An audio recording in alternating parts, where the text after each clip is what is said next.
Hi everyone, welcome to digital GK classes. तो CTET online exam से related कुछ जरूरी इंफॉर्मेशन है जो कि आपको आज पता चल जाएगी कि आपको क्या चीजें ध्यान में रखनी है और क्या गलती नहीं करनी है। ये कुछ छोटी छोटी जो चीजें होती है ना, अगर हमें कोई बता दे तो हमारा एग्जाम अच्छे नंबर से क्लियर हो जाता है। अदरवाइज आपने देखा होगा कि बहुत सी चीजें हमें नहीं पता होने की वजह से हम गलत कर देते हैं और एक नंबर की वजह से हमारा पेपर रुक जाता है।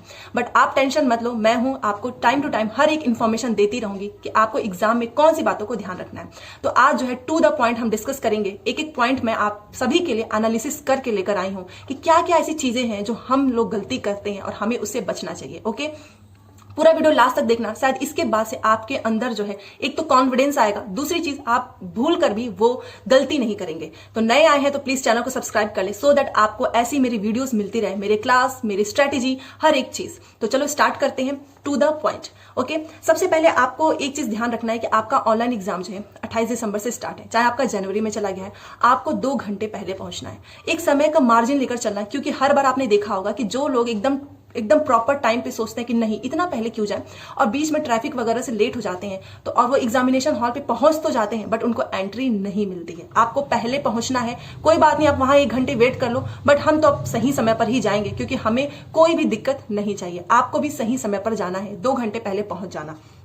दूसरी चीज कि आप जैसे ही वहां पर जाते हैं ना तो आपके बहुत सारे सीटेट वाले ही होते हैं, आपको उनसे बातें नहीं करनी है। यस, मैंने देखा है बहुत से लोग आपस में डिस्कस करते हैं। एक बोलता है कि मेरे ये प्रिपरेशन हो गई, मैंने इतना पढ़ा है, मेरे तो इतने नंबर आ रहे हैं मॉक टेस्ट में, और अगर आपके उतने नंबर नहीं आएंगे ना तो आप डीमोटिवेट हो जाएंगे, आपका कॉन्फिडेंस डाउन हो जाएगा। जो कि आपको ये गलती नहीं करनी है। आपको ये सोचना है कि मैंने बहुत अच्छे से पढ़ाई की है और मेरा पेपर 100% क्लियर होगा। तो आपको किसी से भी कोई बात नहीं करनी, नो डिस्कशन। ओके, जो आपको और एक चीज और ध्यान रखना कि वहां पे आप ये दोस्ती यारी मत करने लगना। मैंने कई बार देखा है वहां पे लोग आपस में लगते हैं ना रिवीजन करने। जैसे आप वहां पर पहुंच गए ना, कॉपी पेन कुछ नहीं, कुछ भी रिवाइज नहीं करना है, क्योंकि आपने जो अभी तक पढ़ा है ना आप वो करके आ जाओगे। वहां आधे घंटे में आप जो पढ़ोगे ना, जरूरी नहीं कि भाई पेपर में पूछा जाएगा और उसी से आप पेपर क्लियर करें।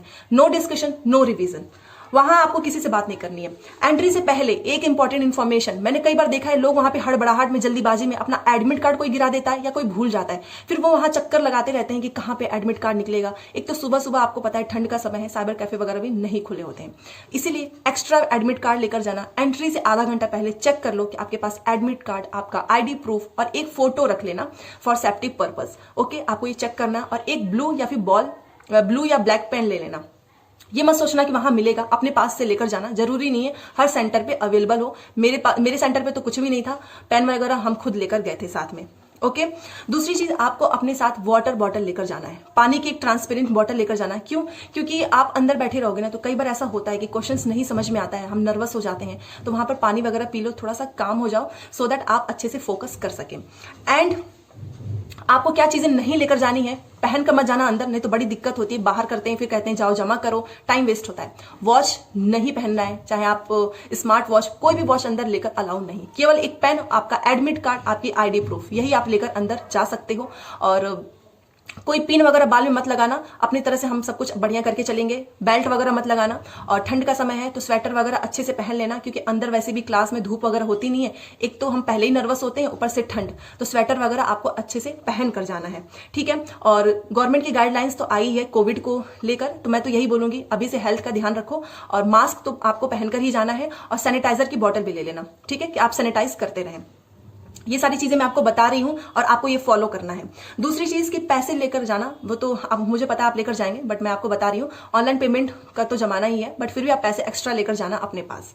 दूसरी चीज कि आपको कंप्यूटर पे जैसे आप क्वेश्चंस करने, एंट्री होगी, आप क्वेश्चंस कर रहे हो, ठीक है, पेपर स्टार्ट हो चुका 9:30 से, एक क्वेश्चन आ गया ना, सबसे पहला ये होता है, सबसे पहले एक ऐसा क्वेश्चन आ गया जो कि आपको नहीं आ रहा है, तुरंत आपको आगे बढ़ना है, उसको मार्क फॉर रिव्यू कर देना, वहां रुकना मत। क्योंकि अगर आप कोशिश करने लगे ना, सबसे पहली बात आपका कॉन्फिडेंस डाउन हो जाएगा। यस, जब भी हमको क्वेश्चंस नहीं आता ना, हमारा कॉन्फिडेंस डाउन हो जाता है, हमको ऐसा लगता है कि अरे मेरा तो पेपर ही नहीं हो पाएगा।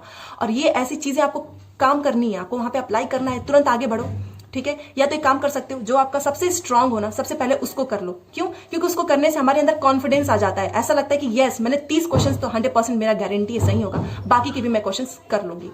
तो आपको किसी भी क्वेश्चंस में नहीं आ रहा है, ज्यादा समय नहीं देना है, बाकी नहीं तो बाकी के पेपर्स भी आपके छूट जाएंगे।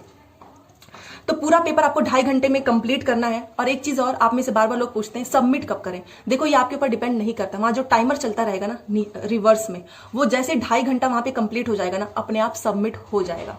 ठीक है, आपका पेपर हुआ नहीं हुआ, टाइम कंप्लीट सबमिट हो जाएगा, उसकी रिस्पॉन्सिबिलिटी आपकी नहीं है, वो अपने आप हो जाएगा। ठीक है, तो इसलिए मैं आपको बोलूंगी नेगेटिव मार्किंग है नहीं, भरपूर यूज करना, अपना कॉमन सेंस यूज करना, एलिमिनेशन मेथड यूज करना, टैग वर्ड यूज करना। 2.5 घंटे में पूरा 150 क्वेश्चंस आपको कंप्लीट करना है, कोई क्वेश्चंस नहीं छोड़ना है। ठीक है, तो मैंने आपको बता दिया आपको कैसे करना है। और मार्क फॉर रिव्यू कैसे करना है, देखो आंसर मान लो 4 ऑप्शंस है, नहीं समझ में आ रहा है तो आपको अगर लगे हाँ ये हो सकता है, उस पे आंसर को सेलेक्ट करके मार्क फॉर रिव्यू करना। अगर आपने आंसर सेलेक्ट नहीं किया है तो आपका वो आंसर काउंट नहीं होगा। ओके, सबसे दूसरी चीज कि लोग हिंदी इंग्लिश संस्कृत का पैसेज ना लास्ट में छोड़ देते हैं, बिल्कुल भी नहीं करना है, क्योंकि हिंदी इंग्लिश संस्कृत आपका स्कोरिंग सब्जेक्ट है, आपको उसको बीच में करना है, नहीं पहले कर रहे हो बीच में करो, क्योंकि लास्ट में छोड़ दोगे ना तो टाइम जैसे जैसे बढ़ेगा ना गलती करने के चांसेस ज्यादा हो जाते हैं और शायद आपका नंबर वहां पे कम हो जाए। मेरा ट्रिक यूज करना, हिंदी इंग्लिश की ट्रिक अच्छे से मैंने बताई हुई है, एंड स्क्रीन पे आपको वीडियो मिल जाएगी। एक और इंपॉर्टेंट चीज है कि अगर आपका पेपर 1, ठीक है ना, फॉर एग्जांपल जैसा आपने एक्सपेक्ट किया था वैसा नहीं हुआ है, आपने कुछ गलतियां बेसिक चीजें से मिस्टेक कर दी है, आपको आते हुए क्वेश्चंस गलत हो गया है, एग्जाम कंप्लीट, पेपर 1 आपका हो गया, पेपर 2 का दूसरा शिफ्ट भी अभी आपका बाकी है, तो जैसे आप बाहर निकलते हैं ना आपको डीमोटिवेट नहीं होना है। वहां पर भी मैं आपको सजेशन दूंगी, किसी से बात मत करना, क्योंकि वहां पे लोग ज्ञान देंगे कि मैंने तो पूरा क्वेश्चन ही मेरा तो पूरा मिला हुआ था, मेरा तो यहां से मैच हो गया, मेरा इस कोचिंग से मैच हुआ है, या मेरे नंबर तो बहुत अच्छे आएंगे। इस चक्कर में पता क्या होता है, आपको अंदर से आपका सेल्फ स्टीम डाउन होगा और आपको लगेगा कि आप दूसरे लोगों से अच्छा परफॉर्म नहीं कर पाए हैं, उसका इंपैक्ट आपके पेपर 2 पे पड़ेगा। मैं इसलिए बोलती हूं आप आराम से अकेले बैठ जाओ, किसी से बात मत करो। पेपर 1 खराब चला गया कोई बात नहीं, ऐसा तो नहीं है ना कि आप नहीं पास कर पाएंगे, क्वालिफाई ही तो करना है, आपको डिमोटिवेट नहीं होना है, आपको पेपर 2 पे फोकस करना है और आपको एकदम काम रहना है। आपको ये सोचना है कि नहीं मुझे पेपर 2 को अच्छे से करना है। ठीक है, तो ये आपका नेचुरली तरीका है जो कि मैं आपको बता रही हूं, आपको नहीं करना है। ठीक है, उसके बाद एक क्वेश्चंस को नहीं छोड़ना है। टैग वर्ड की वीडियो मेरी देख लेना, टैग वर्ड्स का यूज करो। एक बात याद रखो, क्वेश्चंस के 4 ऑप्शंस है ना, आपको सही वाला नहीं पता है ना तो हमें गलत वाला तो पहले ही पता चल जाता है कि ये तो बिल्कुल भी नहीं होगा, उसको तुरंत ऐसे क्रॉस कर दो एक पेज पेपर पे। ठीक है, तो उस चक्कर में आपको क्या करना है, वहां पे आपको गेस करना है, आपको टैग वर्ड्स का यूज करना है। बट याद रखना क्वेश्चंस कोई भी छोड़कर मत आना प्लीज, क्योंकि वो अगर आपने छोड़ दिया ना तो कोई फायदा है नहीं, तो इसलिए यूज कर लो, क्या पता नंबर मिल जाए।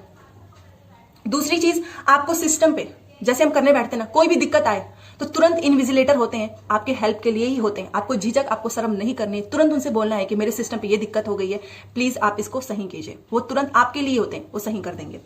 उसके बाद से मैथ्स के लिए आप पूछते हो, चिंता मत करो, 2-4 जितना क्वेश्चन आपको सॉल्व करना है ना, भरपूर पेपर मिलेगा, उसकी टेंशन मत लीजिए। वो होते हैं, 1 मांगो, 2 मांगो, 4 मांगो तो वो दे देंगे, बढ़िया से सॉल्व करो, खाली मत छोड़ना, पूरा सॉल्व करके ही मैथ्स को करना।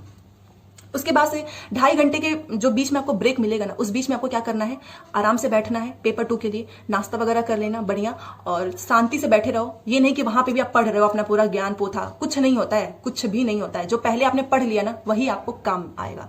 ओके, तो ये सारी इन्फॉर्मेशन मैंने आपको दी है। आई होप मेरी इस बातों से आपको समझ में आ जाए कि कैसे आपको पेपर को करना है। एंड कुछ लोग हैं जो ऑनलाइन एग्जाम कभी नहीं दिए हैं अभी तक, होता है ऐसे, बहुत से पेपर्स होते हैं ना जो कि ऑफलाइन मोड में ही होता है, तो आपको बिल्कुल भी टेंशन नहीं लेना है। एंड स्क्रीन पे एक वीडियो मिल जाएगी कि आपको सिस्टम पे कैसे क्वेश्चंस को करना है, और वो एज इट इज उसी फॉर्मेट में मैंने कराया है, क्योंकि जब मेरा सीटेट का ऑनलाइन एग्जाम था तो वो उस टाइम पे भी मैंने बहुत से लोगों की हेल्प की थी, क्योंकि जरूरी नहीं है ना कि मुझे आ रहा है ऑनलाइन एग्जाम कैसे देना है तो बाकी सबको भी आए। वो लोग क्या पता ऑफलाइन एग्जाम दे रहे हो, तो आपको इसमें कोई भी झिझक नहीं करना है। वो वीडियो मेरा देख लो, वहां पर प्रॉपर मैंने आपको बताया है कि आपको 7 नेक्स्ट कैसे करना है, आपको मार्क फॉर रिव्यू कैसे करना है, हिंदी इंग्लिश को चेंज कैसे करना है, वहां पे डिफॉल्ट लैंग्वेज में आपको क्या सेट करना है। अगर आपने एक बार वो देख लिया ना तो आप अवेयर होंगे, तो क्लास में जैसे ही जाएंगे ना तो आप इतना सा भी आपके अंदर नर्वसनेस नहीं आएगा कि अरे ये तो मैंने तो कभी किया ही नहीं है। तो ये छोटी छोटी चीजें जो होती है ना आपको पता भी नहीं चलेगा और कैसे चारों तरफ से हमको इफेक्ट करती हैं। तो ये सारी चीजें इंपॉर्टेंट मैंने आपको बता दी है। कोई भी डाउट हो कमेंट बॉक्स में लिख देना, या फिर किसी और इन्फॉर्मेशन कोई चाहते होगे तो कमेंट बॉक्स में लिख दो, मैं उससे रिलेटेड वीडियो लेकर आऊंगी। टेलीग्राम का लिंक मैंने दिया हुआ है जहां पर मैं हिंदी के कुछ या सीडीपी ये सब के नोट्स प्रोवाइड करती हूँ, सारे प्रीवियस ईयर क्वेश्चन देती हूँ, तो आप भी वहां पर जाइए और उस चीज का अच्छे से भरपूर यूज कीजिए और आपका सीटेट 100% क्लियर होगा। याद रखना आपको परेशान नहीं होना है, क्योंकि आपकी तैयारी सबसे बेस्ट है। Thanks for watching.